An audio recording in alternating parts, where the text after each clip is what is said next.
আসসালামু আলাইকুম ওয়া রাহমাতুল্লাহি ওয়া বারাকাতুহু।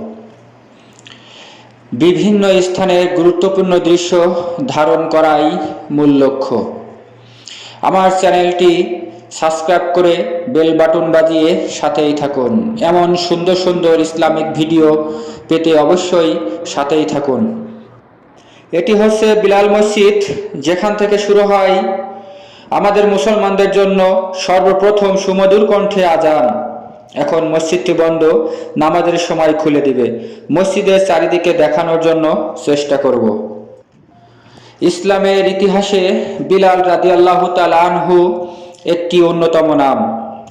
রাসূল সাল্লাল্লাহু আলাইহি সাল্লামের একজন প্রিয় সাহাবী ছিলেন হযরত বিলাল রাদিয়াল্লাহু তাআলা আনহু, যিনি বিলাল হাবশী নামেও বহুল পরিচিত।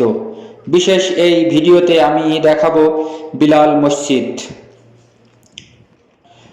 মূলত বিলাল ছিলেন একজন ইথিওপিয়ান, কিন্তু তিনি মক্কার একজন কাফেরের দাস ছিলেন।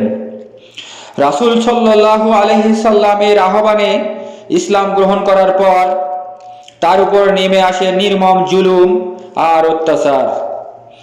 হযরত বিলাল রাদিয়াল্লাহু তাআলা আনহু এর মালিক ছিলেন উমাইয়া বিন খালাফ, যিনি ছিলেন ইসলামের চরম শত্রু। ইসলাম গ্রহণের কারণে বিলাল রাদিয়াল্লাহু তাআলা আনহুকে দুপুরের প্রখর রোদে জ্বলন্ত বালুর উপর শুয়ে রাখতেন এবং তার বুকের উপর একটি ভারী পাথর চাপে দিতেন, যাতে করে সে যেন ইসলাম ত্যাগ করে।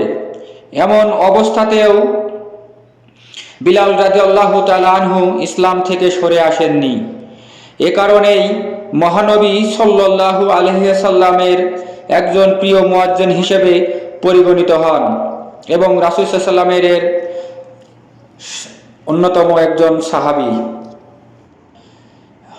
হযরত মুহাম্মদ সাল্লাল্লাহু আলাইহি সাল্লামের মৃত্যুর পর হযরত বিলাল রাদিয়াল্লাহু তাআলা আনহু অত্যন্ত মানসিকভাবে ভেঙে পড়েন এবং অনেক অত্যাচারে শামিল হন এবং তিনি সিদ্ধান্ত নেন ইসলামের বাকি জীবনটি ইসলামের পেছনে কাটিয়ে দেবেন এবং তার উপরেই সমর্পণ করেন।